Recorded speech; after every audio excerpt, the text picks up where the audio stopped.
My name is Louise Denham and I coordinate Food Vale, the Vale's Sustainable Food Partnership.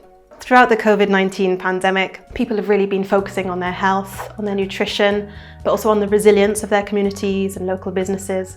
So at the same time, we really wanted to shine a light on local businesses and kind of celebrate what they were doing and promote their produce, really. Also for Food Vale, we really just wanted to kind of raise awareness about the good food movement in the Vale.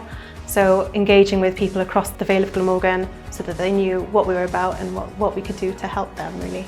The festival was made up of a lot of different activities. Obviously all of these were online because of COVID, but we were able to really take advantage of the online digital platform that we developed in partnership with creative rural communities in an earlier project.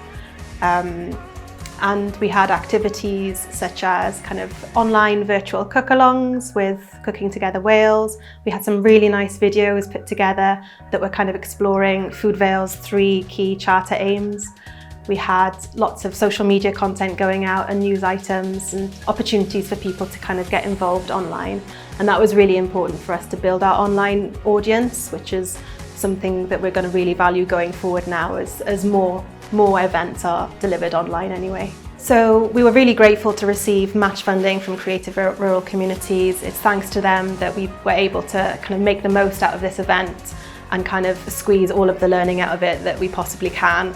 And not only that, but they were really there for us, kind of supporting us and connecting us with other people that could support the festival as well. So that was really, really valuable.